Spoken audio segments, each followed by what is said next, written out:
മലയാളിയുടെ മുഖം നോക്കുന്ന സംവാദ നേരത്തിലേക്ക് VKC പ്രൈഡ് സെൽഫിയിലേക്ക് എല്ലാവർക്കും സ്വാഗതം. രാജമൗലി എന്ന ഡയറക്ടറെ കുറിച്ച് ഒന്ന് വ്യക്തിപരമായിട്ട് സാറിന്. വളരെ സിമ്പിളായ മനുഷ്യൻ, വളരെ സിമ്പിളാണ്. ഇപ്പോഴും അങ്ങനെ പലപ്പോഴും അങ്ങനെ സൈക്കിളിൽ പോകുന്ന ഞാൻ കണ്ടിട്ടുണ്ട്. അവിടെ തിരക്കുള്ളപ്പോഴും അങ്ങനെ സൈക്കിൾ എടുത്ത് പലയിടത്തും പോകും. അത്രമാത്രം സിമ്പിൾ. അദ്ദേഹം ഈ ശബരിമലയിൽ പോകാൻ നേരത്ത് ആലപ്പുഴ വഴി വന്നു ഡയറക്ടർ സാർ. അപ്പോൾ അദ്ദേഹം വന്നപ്പോൾ അദ്ദേഹത്തിന് അവിടെ ഫാസിലിനെ ഒന്ന് കണ്ടാൽ കൊള്ളാന്ന് പറയും, ഡയറക്ടർ ഫാസിലിന്. അപ്പോൾ ഫാസിൽ പണ്ട് പടങ്ങളൊക്കെ അദ്ദേഹം കണ്ടിട്ടുള്ളത്. അപ്പം ഒന്ന് വിളിച്ച് ഫാസിൽ വീട്ടിലുണ്ടായിരുന്നു. അദ്ദേഹം കയറി വന്ന് ഫാസിലിൻ്റെ കാല് തൊട്ട് വന്നിരിക്കാനാണ്. ഇത്രയും വലിയൊരു ഇതായിട്ട് നിൽക്കുന്ന ഒരാൾ. അപ്പോൾ ഫാസിലങ്ങ് അമ്പരന്ന് പോയി, കാല് തൊട്ട്. അപ്പോൾ ഇത്ര സിമ്പിളായൊരു മനുഷ്യൻ. അപ്പോൾ പറഞ്ഞ് ഞാൻ നിങ്ങളുടെയൊക്കെ പടം കണ്ടാണ് ഞാനിതിൽ എല്ലാം എനിക്ക് ഇതിൻ്റെ ആഗ്രഹങ്ങളൊക്കെ ഉണ്ടായത്, അതുകൊണ്ടാണ് ജസ്റ്റ് ഒന്ന് വന്ന് കണ്ടിട്ട് പോയതാണ്. അപ്പൊ ഈ മലയാളത്തിലെ ഒരാൾ ഇത്രയും വിജയമൊക്കെ ഉണ്ടായാൽ ചിന്തിക്കാൻ പറ്റും ഇപ്പോഴത്തെ തലമുറയിൽ ഇങ്ങനെയൊക്കെയുള്ള സിംപ്ലിസിറ്റി. എന്തായാലും ഞങ്ങൾ ഡബിങ് ആർട്ടിസ്റ്റുകളെ സംബന്ധിച്ചോളം ഇതൊരു വലിയൊരു അനുഗ്രഹം എന്ന് വെച്ചാൽ ഏറ്റവും വലിയൊരു ഇതാണ് സംഭവമാണ്. ഇതിലേതെങ്കിലും ആർട്ടിസ്റ്റുകളെ നേരിട്ട് കാണുമോ, അങ്ങനെ ഇന്ററാക്ട് ചെയ്യാനുള്ള? ഞാൻ നാസിർ സാറിനെ കണ്ടിരുന്നു. ഞങ്ങള് ഹൈദരാബാദിൽ ഡബ് ചെയ്തുകൊണ്ടിരുന്നപ്പോൾ നാസിർ സാർ തമിഴ് ഡബ് ചെയ്യാൻ വേണ്ടി വന്നിരുന്നു. അപ്പോൾ ഈ പറഞ്ഞ പോലെ ഇപ്പൊ രാജമൗലി സാറിന്റെ കാര്യം പറഞ്ഞ പോലെ വളരെ സിമ്പിൾ ആണെന്ന് പറഞ്ഞ പോലെ അതിലും സിമ്പിളാണ് നാസിർ സാറ്. നാസിർ സാറിന് ഇപ്പൊ എൻ്റെ അച്ഛൻ്റെ കൂടെയൊക്കെ അഭിനയിച്ചിട്ടുണ്ട്, അച്ഛനെ അറിയാം. അപ്പോൾ എന്നെ പരിചയപ്പെടുത്തിയപ്പോഴേക്കും അച്ഛനെ അപ്പ നല്ല ഇതാണ് പുള്ളി കുറേ പറയും. പക്ഷെ പുള്ളിയുടെ നടപ്പും വരവുമൊക്കെ ഒരു ജുബ്ബയൊക്കെ ഇട്ട് ഒരു പാൻറ്റും ഒക്കെ ഇട്ടിട്ട് ഒരു സഞ്ചിയൊക്കെ തൂക്കി വളരെ കാഷ്വലായിട്ട് നടന്നു വരുന്നു. ഒരു ജാടയില്ല, ഒന്നുമില്ലാതെ വളരെ സിമ്പിൾ മനുഷ്യൻ. പുള്ളിയെ കണ്ടു. പിന്നെ എൻ്റെ ഒരുപാട് കാലത്തെ ഒരു ആഗ്രഹം ഒരാളെ പരിചയപ്പെടണമെന്നുണ്ടായിരുന്നു. അത് വേറെ ആരുമില്ല, മിക്കവാറും അദ്ദേഹം തമിഴിൽ അല്ലെങ്കിൽ തെലുങ്കിൽ ഡബ് ചെയ്യുന്ന ക്യാരക്ടേഴ്സ് എല്ലാം ഇവിടെ മലയാളത്തിൽ ചെയ്യുമ്പോൾ ഡബ് ചെയ്യുന്ന ഞാനാണ്. സായി രവി എന്ന് പറയുന്ന ഒരു ഡബിങ് ആർട്ടിസ്റ്റുണ്ട്. അദ്ദേഹമാണ് അരുന്ധതിയിലെ സോനു സൂദിനെ ചെയ്തതും ഈച്ചയിലെ സുദീപിനെ ചെയ്തതല്ല അദ്ദേഹമാണ്. അപ്പൊ അദ്ദേഹം ഡബ് ചെയ്യുന്ന ക്യാരക്ടേഴ്സ് മലയാളത്തിൽ വരുമ്പോൾ എന്നെ കൊണ്ടാണ് ചെയ്യിക്കാറ്. ഏറ്റവും തിരക്കുള്ള അപ്പൊ അദ്ദേഹത്തെ ഒന്ന് കാണണമെന്നൊരു ആഗ്രഹമുണ്ട്. പക്ഷെ അവിടെ വെച്ച് ഞങ്ങൾ കണ്ടു, ഞങ്ങൾ ഒന്ന് സെൽഫി എടുത്തു. അങ്ങനെ പിന്നെ ഏറ്റവും ഇപ്പോൾ പറഞ്ഞ പോലെ രാജമൗലി സാറിനെ കാണണമെന്ന് ഭയങ്കര ആഗ്രഹമുണ്ടായിരുന്നു. പക്ഷെ ഞാൻ അവിടെ ചെന്ന് രണ്ടാമത് കറക്ഷന് ചെന്ന ദിവസം അവിടെ CGയുടെ വർക്ക് നടക്കുമായിരുന്നു. അപ്പോൾ അതുകൊണ്ട് പുള്ളിക്കാരൻ ആ സമയത്ത് ആരെയും കാണൂല. ഞാൻ സാർ അവിടെ ഉണ്ടായിരുന്ന 1-2 പേരോട് ഞാൻ വന്ന് സാറിലായിരുന്നു. 1-2 പേരോട് ഞാൻ ചോദിച്ചപ്പോൾ പറഞ്ഞു പുള്ളി ഇന്ന് കാണാൻ പറ്റില്ല എന്ന് പറഞ്ഞു.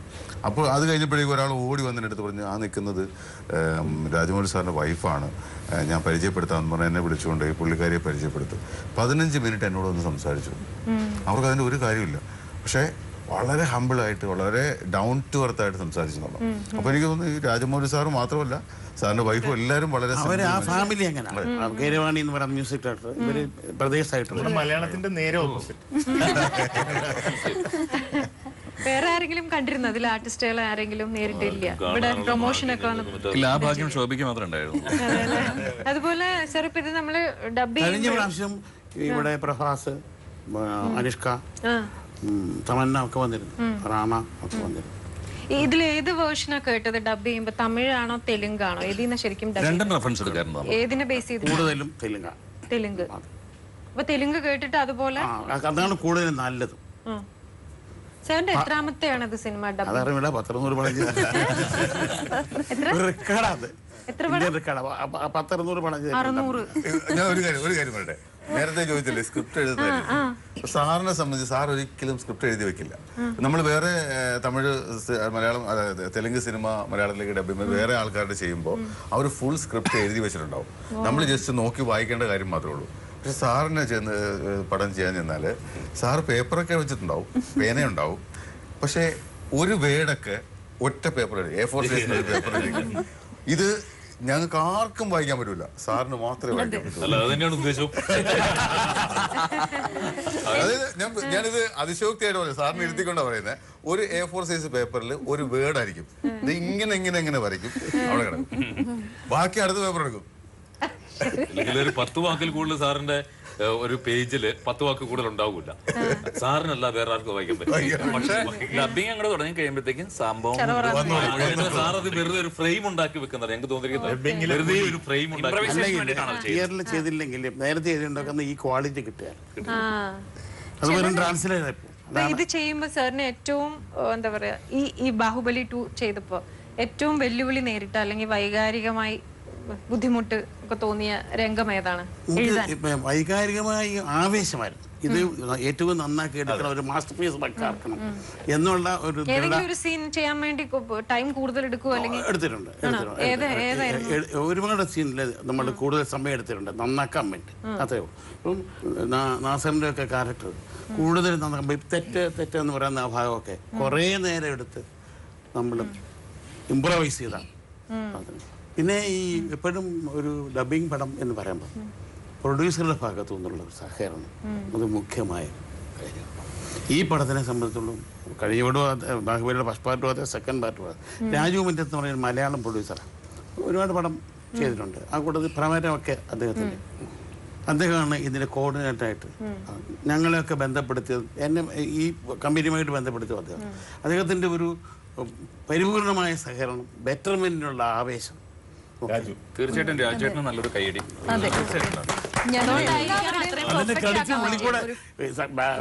മലയാളത്തിന്റെ ക്രെഡിറ്റ് പുള്ളിക്കൂടെ അർഹതപ്പെട്ട. അതുപോലെ വിവേക്, ഇതിന്റെ മലയാളത്തിന്റെ ചുമതല വഹിക്കുന്ന വിവേക്, അവരൊക്കെ ഇത് ഏറ്റവും നല്ല മാസ്റ്റർ പീസ്.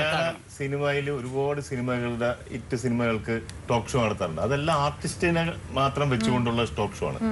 എനിക്ക് തോന്നുന്നു ചരിത്രത്തിൽ ആദ്യമായിട്ട് ഈ ബാഹുബലിക്കാണ് ഇങ്ങനെ ഡബ്ബിംഗ് ആർട്ടിസ്റ്റുകളെ വെച്ച് മാത്രം വെച്ചുകൊണ്ട് പങ്കെടുത്ത എല്ലാ മറ്റെല്ലാം സ്റ്റാർസിനെ വെച്ചിട്ടുള്ള ടോക്ക് ഷോ ആണ് നടക്കുന്നത്. ഇത് ഒറ്റ സ്റ്റാർ ഇല്ല.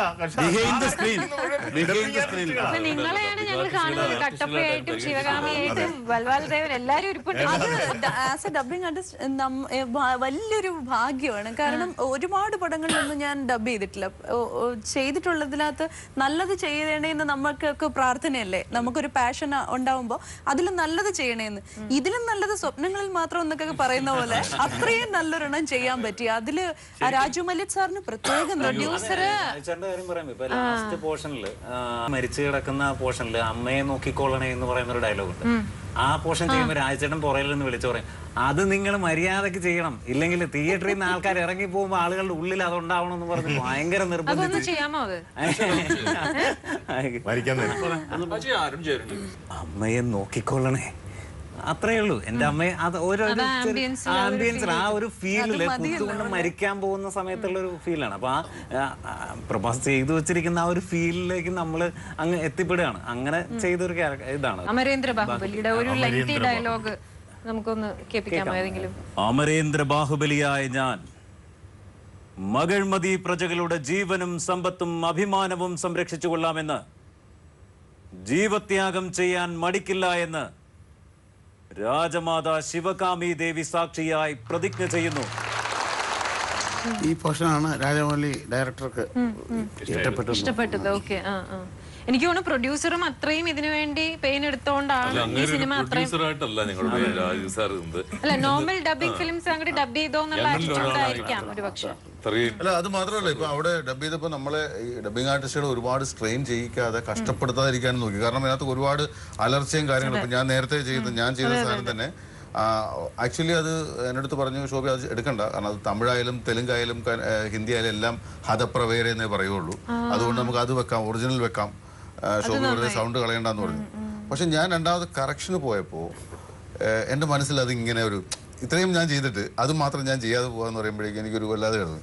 ഞാൻ രണ്ടാമത് കറക്ഷൻ ചെന്നപ്പോഴേക്കും ഞാൻ പറഞ്ഞു, സാർ ഞാൻ ഇത് ഒന്ന് ചെയ്തോട്ടെ എന്ന് ചോദിച്ചു. ഞാൻ അങ്ങോട്ട് ചോദിച്ചു, ഇല്ല സാർ അത് ഓക്കെ സാർ. നമ്മളില്ല സാർ, അത് ഞാൻ ഒന്നുകൂടി ചെയ്യാം എന്ന് പറഞ്ഞിട്ട് ഞാൻ ചെയ്തു. എന്തായാലും അത് തന്നെയാണ് പടത്തിൽ വെച്ചിരിക്കുന്നത്. തെലുങ്ക് ഹൈദരാബാദായിരുന്നു എൻ്റെ ഡബിങ് ഒക്കെ. അവിടുത്തെ എഞ്ചിനീയറും മറ്റുള്ളവരും ഒക്കെ നല്ല സഹകരണം. ഇതില് പാട്ടുകളും എല്ലാം സൂപ്പർ ഹിറ്റ് ആണല്ലോ. മലയാളത്തിലും കണ്ണാനി എല്ലാം. അത് എഴുതുമ്പോ എങ്ങനെയായിരുന്നു? മറ്റു പാട്ടുകൾ എഴുതുന്ന പോലെ തന്നെയായിരുന്നോ ഫീൽ? ഞാൻ ഡബിങ് എഴുതുന്നത് സ്റ്റേറ്റ് പാട്ടത്തിന്റെ പോലെ തന്നെയാണ്. ഈ ഡബിങ് സ്വഭാവത്തിലല്ല. ഈ ട്യൂൺ കേൾക്കുന്നു, അതനുസരിച്ച് സ്റ്റേറ്റ് പടത്തിന് പാട്ട് എഴുതുന്ന കണക്ക് തന്നെ എഴുതുന്നത്. എന്നിട്ട് പടം ഇട്ട് കാണുമ്പോൾ പടത്തിന്റെ അവിടുത്തെ ക്ലോസ് ലിപ്പ് ഇങ്ങനെ വരുന്നു, ആ ലിപ്പിനുള്ള വാക്ക് മാറ്റും. അപ്പം മലയാളം പാട്ട് പോലെ തന്നെ ഇരിക്കും. അതുകൊണ്ടാണ് ആ പാട്ടിന്റെ ഒക്കെ സക്സസ്. അതുപോലെ തന്നെ ഈ പാട്ടുകളിലൊക്കെ ആ മൂല്യത്തിന് ഭംഗം വരാത്ത രീതി പാട്ടുകൾ മാറ്റാറുണ്ട്, ആശയങ്ങൾ മാറ്റും. നമ്മുടെ നേറ്റിവിറ്റിക്ക് അനുസരിച്ച് ഒരുപാട് മാറും. ഈ കണ്ണാനി ഉറങ്ങണം എന്നൊക്കെയുള്ള ആ പല്ലവി മാത്രമേ യഥാർത്ഥത്തിലുള്ളൂ. മറ്റേതൊക്കെ വേറെയാണ്. അതെ, ലിപ്പ് മാത്രം വരും. അതെ അതെ. ഈ കണ്ണാടി ഉറങ്ങടെ എനിക്ക് അത്ഭുതം തോന്നി, ഈ ചൈനീസ് ഭാഷയിലേക്ക് എന്തായാലും മാറ്റിയെന്നുള്ളൂ. ഈ പാട്ട് എങ്ങനെയായിരിക്കും ഒരു കേട്ട് തന്നെ നോക്കേണ്ടി വരും. ഓഡിയൻസിൽ ഒരാൾ എത്തിയിട്ടുണ്ട് ബാഹുബലിയിലെ പാട്ട് പാടാനായിട്ട്. ചൈനീസ് ഭാഷയിലാണോ? കേക്കാം കേക്കാം കേക്കാം. പേര് പറയൂ. മുടി കണ്ടിട്ടുണ്ടോ ചൈനീസ് ഭാഷ? ചൈനീസ് ഭാഷയിലൊന്ന് പാടാവോ? കണ്ണാടി ഉറങ്ങണം. എൻ്റെ പേര് കൈലാസ് എന്നാണ്. കൈലാസ് ചന്ദ്രൻ. ഞാൻ ട്രിവാൻഡ്രത്ത് തന്നെയാണ്. എന്ത് ചെയ്യുന്നു? ഞാനിപ്പോൾ ബിടെക്കിന് പഠിക്കുക സാർ. ആർക്കും തോൽക്കാതെ പായും സൂര്യനെ സത്യം കാത്തിടാൻ കാവൽ കാപ്പവനെ. ആർക്കും തോൽക്കാതെ പായും സൂര്യനെ സത്യം കാത്തിടാൻ കാവൽ കാപ്പവനെ. കലങ്കിടുമീ കണ്ണിൽ പുലരിനി വന്നിടുമോ? ഏഴകളി മണ്ണിൽ പാതകൾ വച്ചിടുമോ? എൻ മനസ്സിൽ ചൂഴും ഇരുളെ മാറ്റും ദുരിതം നീക്കും വിധിയെ തീർക്കും തീയെ നീയല്ലോ. നീ വന്നല്ലോ നീ വന്നല്ലോ വാഴ്വേ വീണ്ടും നീ തന്നല്ലോ. നീ വന്നല്ലോ നീ വന്നല്ലോ വാഴ്വേ വീണ്ടും നീ തന്നല്ലോ. നീ വന്നല്ലോ ഈ പാട്ട് പാടാൻ. നന്നായി പാടി. അതുമല്ല, തിയേറ്ററിൽ ഏറ്റവും കൂടുതൽ കേരളത്തിലെ ചരിത്രത്തില് ഇത്രയധികം തിയേറ്റർ ഒന്നിച്ച് റിലീസ് ചെയ്തൊരു പടവും ആ റെക്കോർഡും ബാഹുബലിക്ക് തന്നെയാണ്. അല്ല, എനിക്ക് തോന്നുന്നു ബാഹുബലിയെ പഠിച്ച് മറ്റു പടങ്ങളൊന്നും ആ സമയത്ത് വേറെ ഇറങ്ങിയില്ല. ലോകം മുഴുവൻ ചെയ്തു. നമ്മൾ കേരളത്തിന്റെ മാത്രം എടുത്താൽ ഏറ്റവും കൂടുതൽ തിയേറ്റർ അവരെല്ലാം ക്യൂ നിൽക്കുകയായിരുന്നു. ഓരോ തിയേറ്ററുകാരും ഈ പടം കിട്ടാൻ വേണ്ടി ബാഹുബലി വരും എല്ലാം ശരിയാകും എന്നുള്ള രീതിയിൽ. 300 തിയേറ്ററിലോളം റിലീസ് ചെയ്തതിനകത്ത് തമിഴായിരുന്നു കൂടുതൽ. എനിക്ക് തോന്നുന്നു 80 തിയേറ്ററിലും മറ്റായിരുന്നു മലയാളം ഉണ്ടായിരുന്നുള്ളൂ. പക്ഷെ ഇപ്പൊ 90 തിയേറ്ററിൽ ഇപ്പൊ അത് 120-130 മലയാളമായി. എനിക്ക് തോന്നുന്നു മലയാളികളെല്ലാവരും ഇപ്പൊ മലയാളം തന്നെയാണ്. കമ്പാരിസണിൽ മലയാളമാണ് നല്ലതെന്നുള്ള അഭിപ്രായം വന്നു. അതാ നല്ല. ശ്രീജിയും തിയേറ്ററിൽ പോയിട്ട് തന്നെയല്ലേ കണ്ടത്? എങ്ങനെയുണ്ടായിരുന്നു ദേവസേനയിൽ കൂടെ വോയിസ് കേൾക്കുമ്പോ? ഞാനിങ്ങനെ ഒരു ടെൻഷൻ അടിച്ചിരിക്കായിരുന്നു. ഇഷ്ടപ്പെട്ടു, അത്രേ ഉള്ളൂ. ആ ഒരു ഫേസിന് ഇണങ്ങുന്ന പോലെ എനിക്ക് തോന്നി, ചെയ്യാൻ പറ്റി. ഇപ്പൊ നിങ്ങൾ വന്നിരിക്കുന്നത് ബാഹുബലി 2 ഡബ് ചെയ്തിട്ടാണെങ്കിലും ഇതിനു മുമ്പും ഒരുപാട് ചിത്രങ്ങൾ ഡബ് ചെയ്തിട്ടില്ലേ? എല്ലാവരും ഞങ്ങള് മറ്റ് ഡബിംഗ് ആർട്ടിസ്റ്റുകൾ കൂടി ഡെഡിക്കേറ്റ് ചെയ്യാണ്. കാരണം ഇനി ഈ ഡബിംഗ്, മലയാളത്തിന്റെ ഡബിംഗ് പാഷനായിട്ട് കാണുന്ന എല്ലാ ഡബിംഗ് ആർട്ടിസ്റ്റുകൾക്കും വേണ്ടിയിട്ട് ഞങ്ങൾ ഈ ഒരു വിജയം ഡെഡിക്കേറ്റ് ചെയ്യാണ്. കാരണം എല്ലാവർക്കും ഇതൊരു പ്രചോദനമാകട്ടെ. അവർക്കിടെ എല്ലാവരുടെയും പേരിൽ ഞങ്ങൾ. എന്തെങ്കിലും വ്യത്യാസമുണ്ടോ ബാഹുബലിക്ക് മുൻപ് പിൻപ് എന്ന് പറഞ്ഞ ആസ് എ ഡബിംഗ് ആർട്ടിസ്റ്റ്? ഉറപ്പായിട്ടും ഞാൻ പറയാൻ ബാഹുബലിക്ക് മുമ്പ് പിൻപ് എന്നുള്ള വ്യത്യാസം ഇപ്പൊ എനിക്കോ പ്രവീണിനോ ഉണ്ടാവില്ല, പക്ഷെ അരുണുണ്ട്. കാരണം അരുൺ എന്ന് പറയുന്ന ഡബിംഗ് ആർട്ടിസ്റ്റ് ഇങ്ങനെ മലയാളത്തിൽ ഇങ്ങനെ ഒരു ഡബിംഗ് ആർട്ടിസ്റ്റ് ഉണ്ടെന്ന് ഇപ്പൊ ജനം അറിഞ്ഞത്, അല്ലെങ്കിൽ അത്രയും പോപ്പുലാരിറ്റി കിട്ടിയത് ഈ ബാഹുബലിയിലൂടെയാണ് എന്ന് ഞാൻ പറയുന്നു. അല്ലെന്ന് അരുൺ പറയട്ടെ. ഒരിക്കലും സെലിബ്രിറ്റികൾ പറഞ്ഞ കാറിന്റെ ലോഞ്ചിങ്, മരം നടല്, റെസിഡൻസ് അസോസിയേഷൻ എന്ന് വേണ്ട അവനില്ലാത്ത പരിപാടികൾ അല്ല. ശരിക്കും അത് എനിക്കും ഒരു അനുഭവം ഉണ്ട്. ഞാനും വളരെ ഫെമിലിയർ ഒന്നും അല്ല ഡബിങ്ങില് കുറെ കാലമായിട്ടുണ്ടെങ്കിൽ. അപ്പോഴ് തിയേറ്ററിൽ ഇരുന്ന് ഇത് കണ്ടപ്പോ എന്റെ ബാക്ക് സീറ്റില് എന്റെ ഒരു ബന്ധു ഉണ്ടായിരുന്നു. അപ്പൊ ഇന്റർവെലിന് അവരെ ഞാൻ കണ്ടപ്പോ രമ്യ കൃഷ്ണന്റെ ശബ്ദത്തെ പറ്റി എന്റെ അമ്മ ചോദിച്ചപ്പോ അവര് പറഞ്ഞു അവർക്ക് അറിയാവുന്ന ഡബിംഗ് ആർട്ടിസ്റ്റുകളുടെ പേരൊക്കെ പറഞ്ഞു. അവരായിരിക്കും ഇവര്, അവർക്കറിയില്ലായിരുന്നു ഞാനാ ചെയ്തതെന്ന്. എന്നിട്ട് ഒത്തിരി നല്ല അഭിപ്രായം പറഞ്ഞു ലാസ്റ്റ് ഇറങ്ങിയപ്പോ.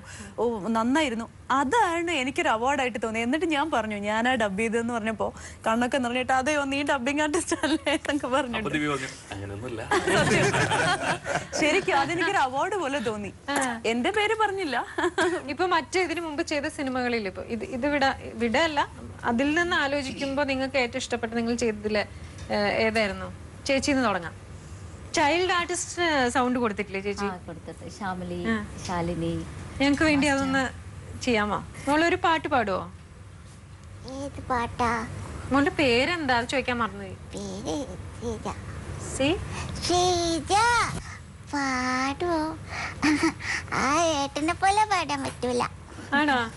എന്നാ അങ്ങനെ പാടണ്ട. ഏത് പാട്ടാ മോള് പാടാ? ഇഷ്ടം ഏതാ? ഏതാ പാടാ? എനിക്ക് ഓർമ്മയില്ല. ഒരു പാട്ട് പാടാ. പാട്ട് പാടാണെങ്കിൽ മിഠായിയൊക്കെ മേടിച്ചു തരും കേട്ടോ. മിഠായി വാങ്ങിച്ചു തരാം. കിളിക്കൂട് തരാം.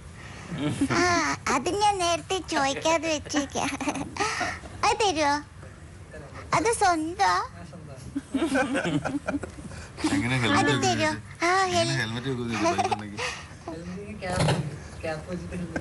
അതെയോ? അത് തരുവോ? എന്നാ പാട്ട് പാടാം. അതെ, പാടിക്കോളൂ. തരും തരും തരും തരും അത് തരും. കുഞ്ഞിക്കൊമ്പേ ഒരു കിങ്ങിണിത്തുമ്പേ ആരിരുന്നോരു മംഗളിക്കുരുവി. അത് തരൂലേ? തുണിയെവിടെ തുണിയെവിടെ ഇനി എവിടെ തുണിയെവിടെ കുരുവി. ഹെൽമെറ്റ് തരുവാ? ബേബി ശാലിനിയുടെ അനുജത്തി ബേബി ശാമിലി എല്ലാ പടത്തിലും അത് തരാൻ പറ ആദ്യം. ആ ഹെൽമെറ്റ് തരാൻ പറ. അത് തരാന്നല്ലേ പാട്ട് പാടി.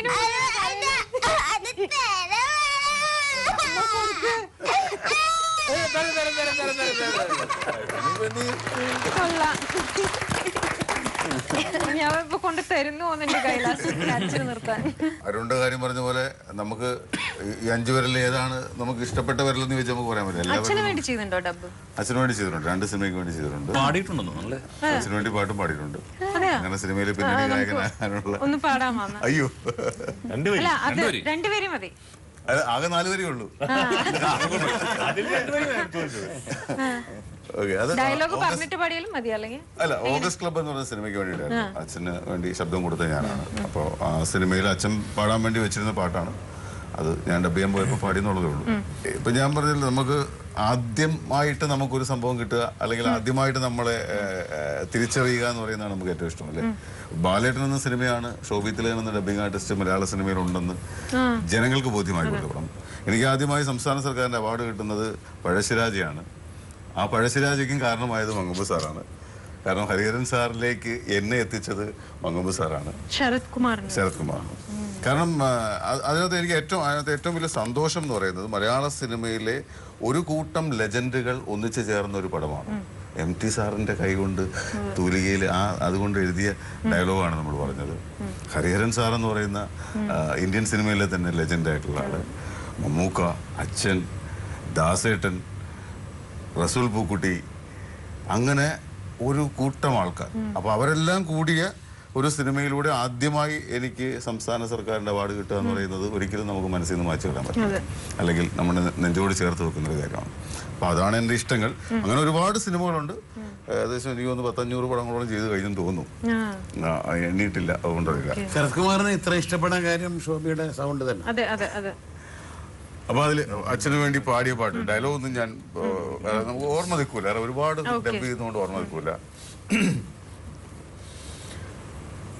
കാട്ടുതേനോ തേക്ക് ചാറോ പോക്കുവയിലോ കന്നിപ്പെണ്ണ്, കാട്ടുചമ്പക പൂവനത്തിലെ കാറ്റുപോലൊരു കന്നിപ്പെണ്ണ്, തെന്നിക്കുതിക്കണ തുള്ളിപ്പതയണ നീറ്റൊഴുക്കാണി കാട്ടുപെണ്ണ്, മുപ്പാരം കൂപ്പണ മുക്കണ്ണൻ പാതിമേ അക്കുന്നിൻ മോളെ പോലുള്ള പെണ്ണ്, കാട്ടുതേനോ തേക്ക് ചാറോ പോക്കുവയിലോ കന്നിപ്പെണ്ണ്, കാട്ടുചമ്പക പൂവനത്തിലെ കാറ്റുപോലൊരു കന്നിപ്പെണ്ണ്.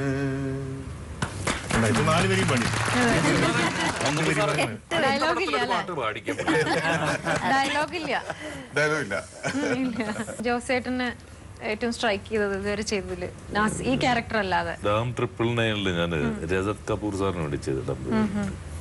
പിന്നെ അടുത്ത കാലത്ത് ഇറങ്ങിയ പടം റിലീസായിട്ടില്ലെന്ന് തോന്നുന്നു, നെഗലുകൾ എന്ന് പറഞ്ഞ് അവിര റബേക്കയുടെ ഒരു ഫിലിം. അപ്പൊ അതിനകത്ത് ഞാനൊരു തമിഴ അല്ലല്ല മലയാളം മലയാളം നെഗലുകൾ മനോജ് കജാണ് പ്രധാന വേഷം ചെയ്തിരിക്കുന്നത്. അപ്പൊ അങ്ങേർക്ക് വേണ്ടി ഡബ് ചെയ്തിട്ടുണ്ട്. പിന്നെ ഞാൻ ഏറ്റവും കൂടുതൽ ഡബ് ചെയ്തിരിക്കുന്നത് ഈ ഇദ്ദേഹത്തിന് വേണ്ടി തന്നെ, നാസർ സാറിന് വേണ്ടി തന്നെ. പിന്നെ തെലുങ്കിൽ കുറെ ആർട്ടിസ്റ്റുകൾക്ക് വേണ്ടി ചെയ്തിട്ടുണ്ട്. അവരൊന്നും പേരെനിക്ക് ഓർമ്മയില്ല. സാറ് റാവു ഗോപാൽ റാവു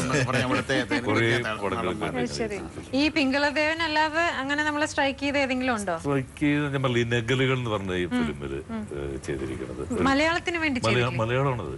നെഗലുകൾ എന്ന് പറഞ്ഞാല് വയനാടൻ കാർഷിക സംസ്കാരത്തില് വിത്തുകൾ സൂക്ഷിച്ച് വെക്കുന്ന എന്ന് പറഞ്ഞ കാലാകാലങ്ങളായിട്ടുള്ള നമ്മുടെ തനതായിട്ടുള്ള വിത്തുകൾ, നെൽവിത്തുകൾ സൂക്ഷിച്ച് വെക്കുന്ന ഈ ആദിവാസികൾക്കിടയിൽ ഉള്ള മൂപ്പന്മാരെ വിളിക്കുന്ന പേരാണ് ഈ നെഗൽ.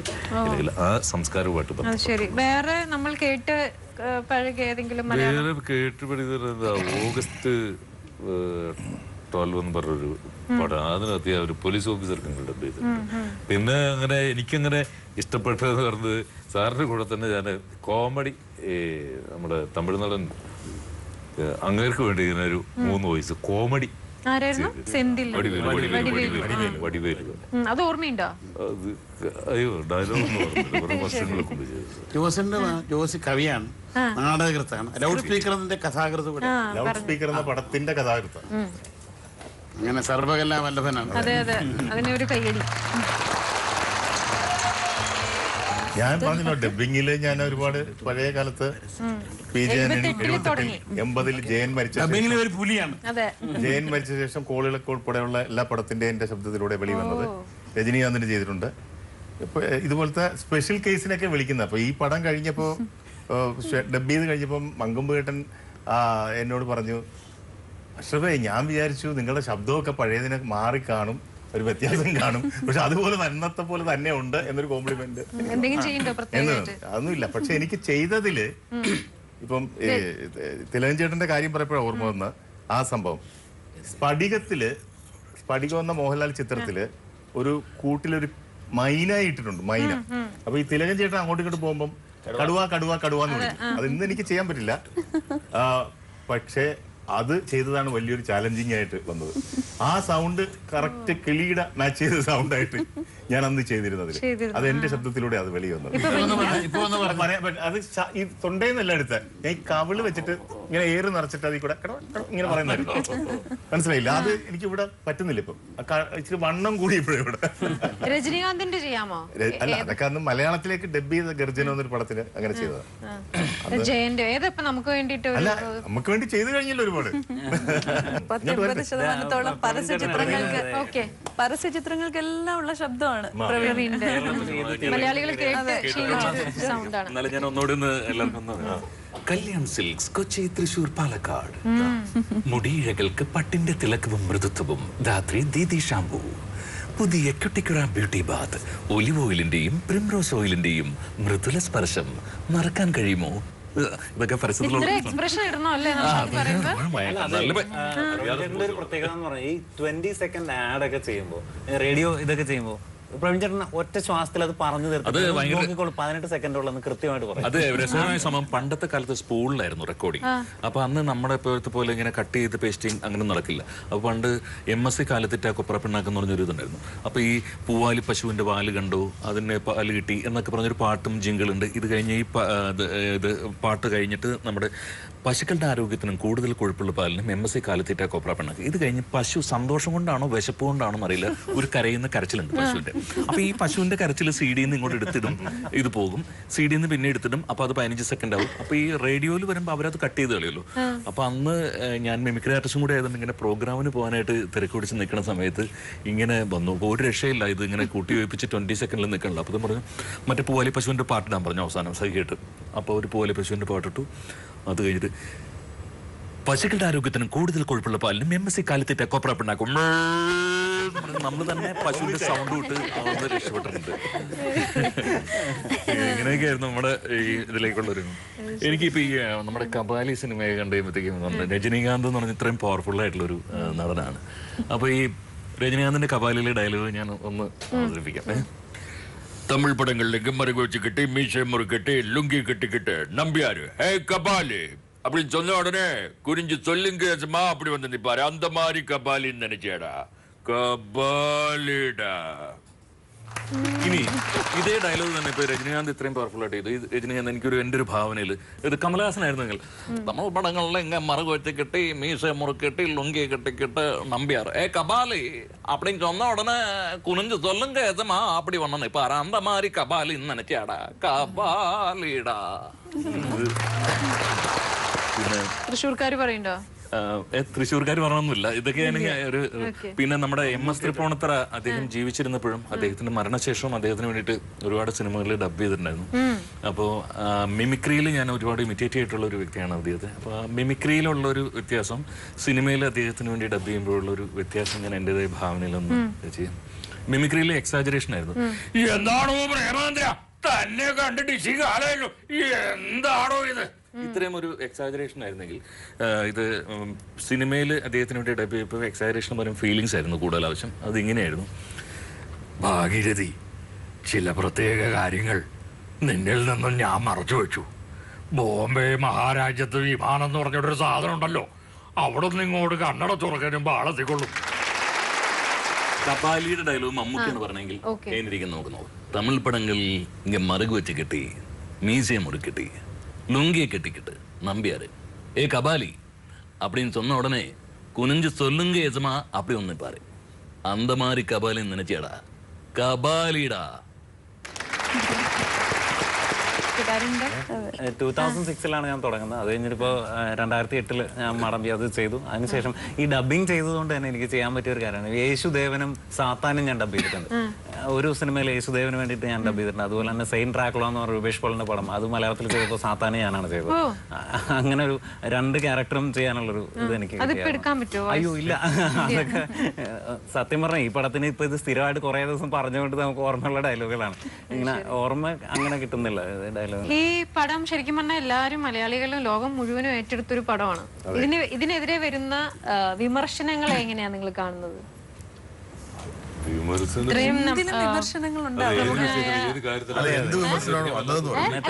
ഇത്രയും വിഖ്യാതനായ ഒരു ഡയറക്ടർ പറയുന്നു ഈ സിനിമ പഴയ പാതാള ഭൈരവിയാണ്, NTRന്റെ മറ്റൊരു പതിപ്പാണ്. അല്ല, ആ പുള്ളി ആ സിനിമ കാണില്ല, അതിനുവേണ്ടി 10 വയസ്സ് പോലും ഞാൻ മുടക്കില്ല എന്നൊക്കെ പറഞ്ഞ് സ്റ്റേറ്റ്മെന്റ് വന്നു. നമ്മുടെ ഈ മൽഗോവ മാങ്ങ എന്നൊക്കെ പറഞ്ഞ പോലെ വലിയൊരു മാവില് നിറച്ചു അതിമധുരമായ മാങ്ങ പിടിച്ചു കിടക്കുമ്പോൾ ആ മാവിലേക്ക് കല്ലൊക്കെ എടുത്തെറിഞ്ഞ് മാങ്ങ താഴെയിടാൻ വേണ്ടി നോക്കത്തുള്ളൂ. അത്രേ ഉള്ളു. ഈ പണ്ട് ജംബോ സർക്കസ് നമ്മുടെ നാട്ടിൽ വന്നപ്പോ ഈ സിംഹം തീവളയത്തിനുള്ളിൽ കൂടി ചാടുന്ന ഒരു സീൻ ഉണ്ടായിരുന്നു. അപ്പൊ എന്ത് കണ്ടാലും വിമർശിക്കുന്ന എന്റെ ഒരു കൂട്ടുകാരുണ്ടായിരുന്നു. അവൻ ഈ സിനിമ കാണാൻ പോയിട്ട് ഒരു പ്രാവശ്യം സിംഹം തീവളയം കണ്ടിട്ട് പെട്ടെന്ന് ഇതിലേ അങ്ങോട്ട് പോയി, അത് ചാടിയില്ല. അവൻ ഗാലറിയിൽ നിന്ന് സിംഹം തീവളത്തിൽ ചാടിയില്ല എന്ന് പറഞ്ഞിട്ട് അവനോടൊന്ന് കൂവി, സിംഹത്തിനെ കൂവി. അങ്ങനത്തെ ആൾക്കാരുണ്ടല്ലോ നമ്മുടെ നാട്ടില്. അപ്പൊ അവര് ചിലപ്പോ ഈ സിനിമയെ വിമർശിക്കുമായിരിക്കും. വിമർശനങ്ങളെ കാര്യമായി എടുക്കണ്ടെന്നുള്ളതല്ലേ? അല്ല, ഞാൻ അറിഞ്ഞിടത്തോളം ആ അദ്ദേഹം പറഞ്ഞ വിമർശനങ്ങളിൽ ഒന്ന് 100 കോടി രൂപ കൊടുത്ത് എന്തിനാണ് ഒരു സിനിമ എടുക്കുന്നത്, 100 സിനിമ എടുത്തുകൂടെ എന്നൊക്കെ ഉള്ള വിമർശനമായിരുന്നു. പക്ഷെ മനസ്സിലാക്കേണ്ട ഒരു കാര്യം, 100 കോടി മുടക്കി ഒരു സിനിമ എടുത്തപ്പോ ഇപ്പൊ 2000 കോടി ആകാൻ പോകുന്നു. 2000 സിനിമ എടുക്കാമല്ലോ ഇനി. ഇത് ശരിക്കും 100 കോടി അല്ലല്ലോ, 2000 സിനിമ ഇനി എടുക്കാമല്ലോ. അപ്പൊ ആ 100 കോടി കൊണ്ട് 2000 സിനിമ എടുക്കാനുള്ള പൈസ ഉണ്ടാക്കില്ലേ? നമ്മളെ ഈ ഷോപ്പിംഗ് കോംപ്ലക്സിലൊക്കെ പോയി സാധനങ്ങൾ വാങ്ങിക്കത്തില്ലേ, പലചരക്ക് സാധനങ്ങൾ, വീട്ടു സാധനങ്ങളൊക്കെ വാങ്ങിക്കും. അപ്പൊ അത് തന്നെ വലുതാക്കി ഉണ്ടാക്കിയ ലുലു മാള്. ഇത് സിനിമയിലെ ഒരു ലുലു മാളാണ് ഈ ശരിക്കും പറഞ്ഞ ഈ ബാഹുബലി എന്ന് പറയുന്നത്. കാശ് ഒരുപാട് മുടക്കിയാണ് അവിടെ ഉണ്ടാക്കിയിരിക്കുന്നത്, ലുലു മാൾ ഉണ്ടാക്കി വെച്ചിരിക്കുന്നത്. ആളുകൾ വന്ന് ഇടിച്ചു കയറുക അതിനകത്തോട്ട്. അതുപോലെ ഇതുപോലെ ചില വിമർശനം ഇപ്പൊ മങ്കും സാറിനോടാണെങ്കിലും ചോദിക്കണം, എല്ലാവർക്കും പറയാം. എന്ന് വെച്ചാല് ഇങ്ങനെയുള്ള പടങ്ങൾ വരുമ്പോൾ ഇതാണ് സിനിമ, അപ്പൊ ജീവിതഗന്ധിയായ സിനിമകൾ നമുക്ക് ഇല്ലാതാവും, റിയലിസ്റ്റിക് സിനിമകൾ ആളുകൾ കാണില്ല, ബ്രഹ്മാണ്ഡ ചിത്രങ്ങൾ മാത്രമാണ് സിനിമ എന്നുള്ള ഒരു ട്രെൻഡിലേക്ക് പോകുമോ എന്ന് ചിലര് ആശങ്ക പ്രകടിപ്പിക്കുന്നുണ്ട്. ആശങ്ക വലിയ കഴമ്പൊന്നുമില്ല. അതല്ല, സിനിമ എപ്പോഴും മാറിക്കൊണ്ടിരിക്കും. പുതുമയാണ് ആളുകൾക്ക് ഇഷ്ടം. ഇപ്പൊ ഇതുകൊണ്ട് എല്ലാ പടങ്ങളും ഇനി വരാൻ പോകുന്ന പടങ്ങളെല്ലാം ബാഹുബലി പോലെ ആകണമെന്ന് യാതൊരു നിർബന്ധവുമില്ല. ഓരോരുത്തരുടെ ടേസ്റ്റ് അനുസരിച്ച് പടം എടുക്കും. അല്ല, ഇതേ വിമർശനം പറയുന്ന ആളുകള് ജുറാസിക് പാർക്ക് വന്നപ്പോഴും ടൈറ്റാനിക് വന്നപ്പോഴും ഇതുപോലെ പറഞ്ഞിരുന്നു, ഇതുപോലുള്ള സിനിമകൾ വന്നു കഴിഞ്ഞാൽ ഇവിടുത്തെ സ്വാഭാവികത നശിക്കുന്നു എല്ലാം പറഞ്ഞു. ഇവിടെ ഇന്ത്യയിൽ ഇറങ്ങിയപ്പോഴാണ് കുഴപ്പം. നമ്മുടെ നാട്ടിൽ ഇങ്ങനെ ഒരു പടം ഇറക്കിയപ്പോഴാണ് സാഹിബ്മാര് ഇതുപോലെ പറയുന്നില്ല, ഉദാത്തം എന്നേ പറയുള്ളൂ. നമ്മുടെ നാട്ടിലുള്ളവര് ഇങ്ങനത്തെ ഒരു സിനിമ എടുത്തപ്പോഴേക്കും അതിനെ വിമർശിക്കാൻ ആളുകൾ. സിനിമ എന്ന് പറയുന്ന ഇൻഡസ്ട്രി, സിനിമ ഇൻഡസ്ട്രി എന്ന് പറയുന്നത് അതിൽ പൈസ മുടക്കി പൈസ ഉണ്ടാക്കി. ഇപ്പൊ ചൈനയിൽ വരെ അത്ഭുതമായ ഒരു റെക്കോർഡ്, അവിടുത്തെ റെക്കോർഡുകൾ എല്ലായിടത്തും, അതായത് ജപ്പാനിലും ചൈനയിലും. അപ്പൊ അങ്ങനെ ഇന്ത്യക്ക് തന്നെ ഒരു പേരുണ്ടാക്കി തന്ന ഒരു പടമല്ലേ നമ്മുടെ ഭാരതത്തിന്. അപ്പൊ നമുക്ക് അഭിമാനിക്കുന്ന ഒരു പടമല്ലേ.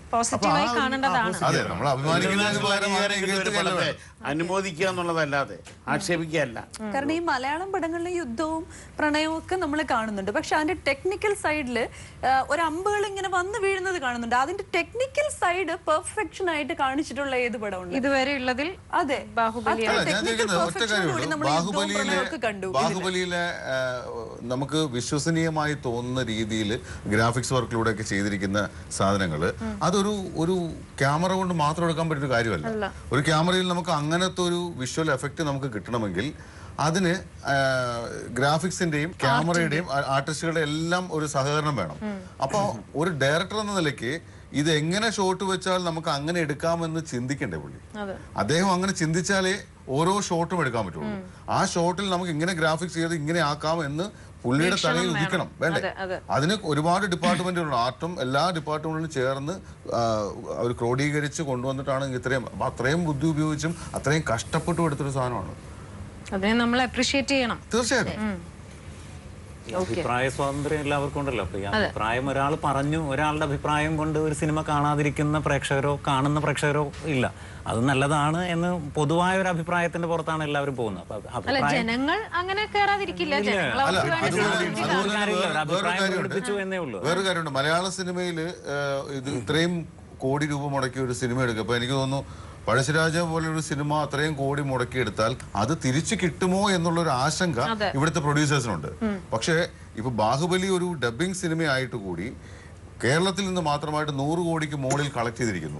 അപ്പോ ആളുകൾക്ക് എന്റർടൈൻ ചെയ്യാൻ പറ്റിയ, അവർക്ക് ചിന്തിക്കാൻ പറ്റിയ, അവർക്ക് ഇഷ്ടപ്പെടുന്ന രീതിയിൽ ഒരു പടം എടുത്താൽ തീർച്ചയായിട്ടും കളക്ട് ചെയ്യാൻ പറ്റും എന്ന് കാണിച്ചു കൊടുത്തു ബാബു. ഈ പറയുന്നവരെല്ലാരും ഫിലിം ഫെസ്റ്റിവലിൽ പോയി അന്യഭാഷാ ചിത്രങ്ങൾ കണ്ട് വളരെ നന്നായിരിക്കുന്നു എന്ന അഭിപ്രായം പ്രകടനം നടത്തിയിട്ട് അതുപോലെ നല്ല പടങ്ങൾ ഇവിടെ വരരുതെന്നാണോ പറയുന്നതെന്ന് എനിക്ക് സംശയം. മലയാളത്തിൽ അല്ലെങ്കിൽ ഇന്ത്യയിൽ ഇത്രയും പൈസ അതിനു വേണ്ടി മുടക്കണ്ടെന്ന് ചിന്തിച്ചിട്ടായിരിക്കാം.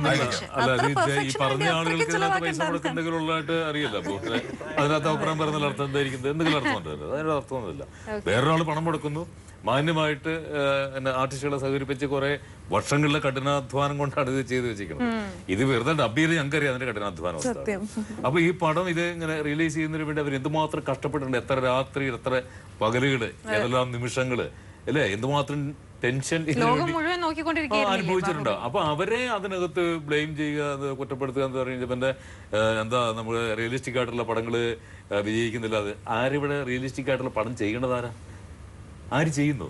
അത് അങ്ങനെ ചെയ്യുന്ന ഇന്നിപ്പോ ശരിക്കും പറഞ്ഞാൽ അങ്ങനെയുള്ള പടങ്ങൾ ചെയ്യാൻ നമ്മുടെ സാമൂഹിക വ്യവസ്ഥിതി അതിനെ അംഗീകരിക്കുന്നില്ല. അതിന് നമുക്ക് സപ്പോർട്ട് തരികയില്ല എന്നുള്ള കാര്യം ശരിയല്ലേ? ശരിക്കും എന്താ പറയുക, ഒരു 30-40 വർഷങ്ങൾക്ക് മുമ്പുണ്ടായിരുന്ന റിയലിസ്റ്റിക് ആയിട്ടുള്ള ഒരു സ്റ്റോറി ഇന്നിപ്പോ പറയണമെങ്കിൽ അത് ഒരുപാട് കടമ്പകൾ ചാടിക്കിടക്കേണ്ടതുണ്ട്. ബുദ്ധിമുട്ടാണ്. കാരണം വെച്ചാല് ഓരോ ദിവസങ്ങൾ ചെല്ലുന്തോറും ഈ അന്തരീക്ഷം, സാമൂഹിക അന്തരീക്ഷം കലുഷിതമാണ് ഇവിടെ. ഓരോ ദിവസങ്ങളും മാറി വരുന്തോറും അത് കലുഷിതമായിക്കൊണ്ടിരിക്കുന്നു. അപ്പൊ അതിനടുത്തുണ്ടാകുന്ന ഒരു റിലാക്സേഷൻ ആണ് എന്ന് എനിക്ക് തോന്നുന്നു ഇത്തരത്തിലുള്ള പടങ്ങൾ. പിന്നെ ഇത് പണ്ട് ഞങ്ങളുടെ നാട്ടിലുണ്ടായിരുന്നു, അങ്ങനെ എന്ത് കാര്യം, പ്രത്യേകിച്ച് പെര പണിത് കഴിഞ്ഞാൽ കുറ്റം പറയും. ഒരു പെര പണിത് സത്യമാണ്, പുള്ളിയെ വാസ്തുവലിക്ക് വിളിച്ചെങ്കിലും വാസ്തുവലി അതിന് പുള്ളി അവിടെ ചെല്ലും, അതിനൊരു കുറ്റം പറയണ്ട പുള്ളി പോലും. കുറ്റം ഇതായിരിക്കും പറയണത്. അപ്പൊ എന്ത്, അപ്പൊ ഒരു ഇതില്ലാതെ ഒരു വീട് ഇങ്ങനെ പുള്ളിയെ കൊണ്ട് കാണിച്ച്, അപ്പൊ എന്തെങ്കിലും കുറ്റങ്ങൾ കുറവുള്ള അംശമൊത്ത് എല്ലാം കൃത്യമായിട്ട് ചെയ്ത് എല്ലാം നോക്കണേ ഒന്നും പറയാനില്ല. പുള്ളി ഭയങ്കര ടെൻസ്ഡ് ആയപ്പോഴത്തേക്ക് എല്ലാം കഴിഞ്ഞിട്ട് പുള്ളി പറഞ്ഞു, അതെ സംഗതി കൊള്ളാം, ചുറ്റുവട്ടവും തറയും മരപ്പണിയും എല്ലാം കൊള്ളാം, പക്ഷേ ഇതൊന്ന് പൊളിക്കേണ്ട വന്ന അപ്പൊ വിവരം അറിയും എന്ന് പറഞ്ഞ ദോഷയ്ക്ക് തൃക്ക്. അത്രേ ഉള്ളൂ. ഇതിനകത്ത് വേറെ ഗൗനിക്കേണ്ട കാര്യമില്ല.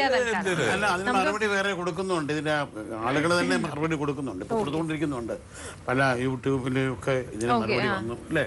സാധാരണ നമ്മൾ ഇപ്പൊ മലയാള സിനിമയാണെങ്കിൽ ആയിക്കോട്ടെ, അല്ലെങ്കിൽ മറ്റേതെങ്കിലും ക്രിയേറ്റിവിറ്റി എന്തോ ആയിക്കോട്ടെ, ട്രോളുകൾ ഇറങ്ങും.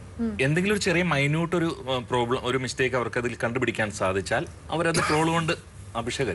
പക്ഷെ ഇന്ന് വരെ, ഈ നിമിഷം വരെ, നാളെ ട്രൈ ചെയ്യരുത് ട്രോൾ വരെ പ്ലീസ് ഞാൻ പറയത്, ഇന്ന് വരെ മലയാളം ഡബിങ്ങിനെ കുറിച്ച് ഒരു ട്രോളും ബാഹുബലിയെ കുറിച്ച് നെഗറ്റീവ് ട്രോൾസ് വന്നിട്ടില്ല. പക്ഷെ നമ്മുടെ ഈ ഡബിങ് സൗണ്ട്സുകൾ ഉപയോഗിച്ച് അവർ ട്രോൾസ് ഉണ്ടാക്കിയെന്ന് മാത്രമേ ഉള്ളൂ. മറ്റ് മീൻസ് ഹ്യൂമറിസ്റ്റ് ആയിട്ടുള്ള ട്രോൾസ് ഉണ്ടാക്കിയെന്നല്ല, നമുക്ക് എതിരെ പോസിറ്റീവ് ട്രോൾസ് ആണ് ഉണ്ടായിട്ടുള്ളത്. ഓക്കെ, നമുക്കിപ്പോ ഈ പരിപാടിക്ക് നിറം പകരാനായി ഒരു കൊച്ചുമിടുക്കി വന്നിട്ടുണ്ട്, പാട്ടുകാരി. എന്ത് പേര്? രേവതി. മുകിൽ വർണ്ണ മുകുന്ദ ഋഷികേശ സനന്ദ, മുകിൽ വർണ്ണ മുകുന്ദ ഋഷികേശ സനന്ദ, മുകിൽ വർണ്ണ മുകുന്ദ ഋഷികേശ സനന്ദ, പൂമേ നിറയെ കുളിർത്തോകൂ നീ അഴകാൻ, പാർവണ ബിംബം കുളിർത്തോകുന്നു സുഖമാൻ, കോൾമയിർ പൂണ്ടു നീ മലർശയ്യയിൽ, കണ്ണാനിയുറങ്ങടാ കണ്ണാനിയുറങ്ങടാ, എൻ സ്വര പഞ്ചമമേതോ മുരളിയിൽ കണ്ണാനിയുറങ്ങടാ, എൻ കണ്ണാനിയുറങ്ങടാ, ആനന്ദരാഗമി തിരകളിൽ ഉയർത്തി നീ കണ്ണാനിയുറങ്ങടാ, എൻ കണ്ണാനിയുറങ്ങടാ. ബാഹുബലിയുടെ മലയാളം പതിപ്പിലെ പിന്നണി പ്രവർത്തകരുമായി ചർച്ച തുടരുമ്പോൾ ഇവിടെ പരാമർശിക്കപ്പെടേണ്ട മറ്റൊരു പേരുണ്ട്, മലയാളി ഗായിക നയന. നയനയിലേക്ക് പോകാം. വളരെ ഹാപ്പി മൊമെന്റ്സ് ആണ് എനിക്കിപ്പം പോയിക്കൊണ്ടിരിക്കുന്നത്. എന്ന് വെച്ചാൽ ഈ പറഞ്ഞ പോലെ തന്നെ ബാഹുബലി 1 ഒരു സാധാരണ പ്രേക്ഷകയെ പോലെയാണ് ഞാൻ കണ്ടത്. അപ്പോൾ ബാഹുബലി 2 വരുമ്പോൾ അതിലൊരു പാട്ട് പാടി, തമിഴിലാണ് പാടിയത്. ആ മൂവി തിയേറ്ററിൽ പോയിരുന്ന് കാണുമ്പോൾ ഒരു എക്സൈറ്റ്മെന്റ് എന്ന് പറയുന്ന പറഞ്ഞറിയിക്കാൻ പറ്റാത്ത ഒന്നായിരുന്നു. ശരിക്കും പറഞ്ഞാൽ ഒത്തിരി സന്തോഷമുണ്ട്. കീരവാണി സാറിനോട് അതിനുള്ള നന്ദി ഞാൻ അറിയിക്കുന്നത്. അദ്ദേഹത്തിനെ പോയി മീറ്റ് ചെയ്യാൻ പറ്റി, അദ്ദേഹത്തിനെ കാണാൻ പറ്റി, അദ്ദേഹം എൻ്റെ പാട്ട് കേൾക്കാൻ ഇടയായി. അതുകൊണ്ടാണ് അദ്ദേഹം എനിക്ക് ഇങ്ങനൊരു ചാൻസ് തന്നത്. അത് വലിയൊരു ഭാഗ്യമായിട്ട് തന്നെ കരുതുന്നു. ഈ പറഞ്ഞ പോലെ തന്നെ കൈരളി ഗന്ധർവ സംഗീതം എന്ന റിയാലിറ്റി ഷോയിലാണ് ഞാൻ ആദ്യമായിട്ട് പങ്കെടുക്കുന്നത്. അതിൻ്റെ ജൂനിയറിലും സീനിയറിലും ഞാൻ പങ്കെടുത്തിരുന്നു. അതിൻ്റെ ഫൈനൽസ് വരെ എത്താനും സാധിച്ചിട്ടുണ്ട് ആ സമയത്ത്. അങ്ങനെയാണ് കൈരളി ചാനലുമായിട്ടുള്ള എൻ്റെ ബന്ധം എന്ന് പറയുന്നത്. എൻ്റെ കഴിവിനെ പ്രോത്സാഹിപ്പിച്ചിട്ടുള്ളൊരു പ്ലാറ്റ്ഫോമാണ് ഇപ്പോൾ കൈരളിയുടെ ഗന്ധർവ സംഗീതം എന്ന് പറയുന്നതും. അവിടെ മുതൽ ഇവിടെ വരെ എത്തി നിൽക്കുന്ന സമയത്ത് ഒത്തിരി സന്തോഷമുണ്ട്. കാരണം ഒരുപാട് ചേഞ്ചസും ഒരുപാട് ഇമ്പ്രൂവ്മെൻറ്റും ഉണ്ടായിട്ടുണ്ടെന്ന് തന്നെയാണ് വിശ്വസിക്കുന്നത്. ഞാൻ മാരീഡായിട്ട് എൻ്റെ ഹസ്ബൻഡ് ഹൈദരാബാദിലാണ് വർക്ക് ചെയ്യുന്നത്. അപ്പോൾ അങ്ങനെ പോയി അവിടെ ചെന്നിട്ട് കീരവാണി സാർ അവിടെ ഉണ്ട്, ഹൈദരാബാദിലാണ് സാറിൻ്റെ വർക്കെല്ലാം ചെയ്യുന്നതെന്ന് അറിയാം. അപ്പോൾ സാറിനെ മീറ്റ് ചെയ്യണമെന്ന് കൊച്ചിലെ മുതലേ ഒരു ആഗ്രഹം ഉണ്ടായിരുന്നു എൻ്റെ മനസ്സിൽ. ജാസി ചേട്ടൻ പറഞ്ഞു, ശരി കീരവാണി സാറിനെ പോയി ഒന്ന് മീറ്റ് ചെയ്യൂ എന്ന് പറഞ്ഞ ഒരു ധൈര്യത്തിലാണ് ഞാൻ അദ്ദേഹത്തെ പോയി കാണാനിടയായത്. കണ്ടില്ല. അദ്ദേഹത്തിൻ്റെ കോർഡിനേറ്ററിൻ്റെ കയ്യിൽ ഞാൻ പാടിയ CDs കൊടുത്തു. കോർഡിനേറ്റർ പിന്നെ അത് ഫോർവേഡ് ചെയ്തു. ശരിക്കും പറഞ്ഞാൽ ഭയങ്കര സന്തോഷം തോന്നി. ഞാൻ CD കൊടുത്തൊരു 4 months 5 monthsന് ശേഷം അദ്ദേഹം കോറസ് ടീമിൽ ജോയിൻ ചെയ്തോളാൻ പറഞ്ഞു. ഭയങ്കര സന്തോഷം തോന്നി ഇങ്ങനെ ഒരു കോൾ വന്നപ്പോൾ. അങ്ങനെ ജോയിൻ ചെയ്തു. വീണ്ടും ജോയിൻ ചെയ്തൊരു 3 monthsന് ശേഷമാണ് ഞാൻ കണ്ണാനി തൂങ്കട എന്ന പാട്ട് പാടുന്നത് ബാഹുബലിക്ക് വേണ്ടി. മുരൈദാന മുകുന്ദ സരിദാന സനന്ദ, മുരൈദാന മുകുന്ദ സരിദാന സനന്ദ, മുരൈദാന മുകുന്ദ സരിദാന സനന്ദ, പൂവയ മേലെ കണ്ണീവത് മുറയാ, പാവയ നെഞ്ചം ദിനം തേകിன்ற பிறையா, போதுமே நீ கொஞ்சம் துயர் கொள்ளடா, கண்ணா நீ தூங்கடா, என் கண்ணா நீ தூங்கடா, உன் விரலினில் மலை சுமந்தது போதுமே கண்ணா நீ தூங்கடா, என் கண்ணா நீ தூங்கடா, உன் இதழினில் குழலி சித்தது போதுமே கண்ணா நீ தூங்கடா, என் கண்ணா நீ தூங்கடா, கண்ணா நீ தூங்கடா, என் கண்ணா നീ തൂങ്ങടാ.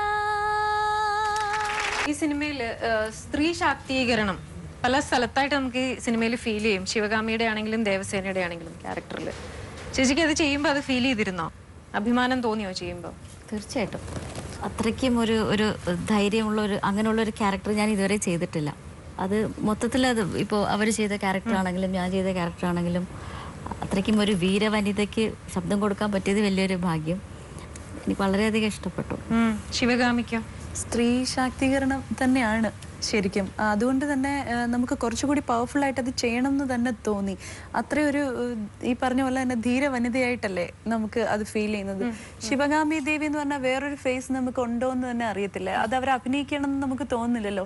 ശിവഗാമി ദേവി എന്ന് പറഞ്ഞാൽ ഇവരാണെന്ന് നമുക്ക് തോന്നും. അതുപോലെ ബോൾഡായിട്ടുള്ള തീരുമാനങ്ങൾ എടുക്കുന്നതും ആ എല്ലാ തെറ്റിദ്ധാരണ കൊണ്ടാണെങ്കിൽ പോലും എടുക്കുന്ന തീരുമാനങ്ങളെല്ലാം നമുക്ക് ശരിയാണ് എന്ന് അവർ ജസ്റ്റിഫൈ ചെയ്ത് പോകുന്ന രീതിയിലുള്ള പവർഫുൾ വനിതയാണ് അവര്. അത് കാരണം അത്രയ്ക്ക് കൊടുക്കാൻ പറ്റിയതിൽ അഭിമാനം തന്നെയാണ്. അതിലൊരു ഡയലോഗ് ഇല്ലേ, മറ്റേ വിരല് മുറിച്ച് അത് രണ്ടുപേരും കൂടി ഒന്ന് പറഞ്ഞു. അമരേന്ദ്ര ബാഹുബലി ദേവസേന ഏതാ നന്നായിട്ട് നമുക്ക് പെർഫോം ചെയ്യാൻ പറ്റുക? അതാണോ? അതാണ് ജനങ്ങൾക്ക് ഇടയിൽ വലിയ അതൊരുപാട് ട്രോൾസ്, പോസിറ്റീവ് ട്രോൾസ് വന്നിട്ടുണ്ട്. ശ്രീജയ്, ഈ കേരളത്തിൽ ഏറ്റവും കൂടുതൽ ആളുകൾ ഇഷ്ടപ്പെടുന്നത് വീണ്ടും വീണ്ടും കേൾക്കാൻ ആഗ്രഹിക്കുന്ന ആ ദേവസേനയുടെ ദേഹത്ത് കൈവെക്കുന്ന ഒരു രംഗം, അതൊന്ന് അവതരിപ്പിക്കും. എന്താണ് ഉണ്ടായത് ദേവസേനെ? ശിവക്ഷേത്രത്തിൽ എല്ലാവരോടും ഒരു വഴിയിലൂടെ പോകാൻ പറഞ്ഞു. അപ്പോൾ അവൻ സ്ത്രീകളുടെ ദേഹത്ത് കൈവച്ച് തടവി. എന്റെ ദേഹത്തും കൈവെക്കാൻ ശ്രമിച്ചു. ഞാൻ അവന്റെ വിരലുകൾ വെട്ടി. നീ ചെയ്തത് തെറ്റ്. സ്ത്രീകളുടെ മേൽ കൈവച്ചാൽ വെട്ടി എറിയേണ്ടത് വിരലുകളല്ല, തലയാണ്. ബാഹുബലിയെ ഒരു ചരിത്ര വിജയമാക്കിയതുപോലെ തന്നെ ഈ ചിത്രത്തോട് കൈരളി TV കാണിച്ച വിശാല മനസ്കതയും ഇതിലെ ഡബ്ബിംഗ് ആർട്ടിസ്റ്റിനെ എല്ലാവരെയും ഒന്നിച്ചണിനിരത്തി ഇതുപോലെ ഒരു എൻ്റർടൈൻമെൻറ്റ് പ്രോഗ്രാം ചെയ്യാൻ ഭാവന പ്രയോജനപ്പെടുത്തിയ കൈരളി TVയെയും അതിൻ്റെ പ്രവർത്തകരെയും ഞാൻ അഭിനന്ദിക്കുന്നു. ഇനിയും ഇതിനുള്ള അവസരങ്ങൾ ഉണ്ടാകട്ടെ. ഭാരത സിനിമാ ചരിത്രത്തിൽ തങ്കലിപികളാൽ രേഖപ്പെടുത്തിയ ബാഹുബലി എന്ന ബ്രഹ്മാണ്ഡ ചിത്രം നമുക്ക് നൽകിയ അനുഭവ തലങ്ങൾ കുറച്ചൊന്നുമല്ല. മലയാളത്തിന്റെ അഭിമാനമായി മാറിയ ഈ പിന്നണി പ്രവർത്തകരെ നമുക്ക് അഭിനന്ദിക്കാം. ഇവരുടെ സാന്നിധ്യത്തിന് നന്ദി പറഞ്ഞുകൊണ്ട് മഹിഷ്മതിയും മലയാളവും എന്ന ചർച്ച ഇവിടെ അവസാനിക്കുകയാണ്. അടുത്ത ആഴ്ച പുതിയൊരു വിഷയവുമായി വീണ്ടും കാണാം. നന്ദി, നമസ്കാരം.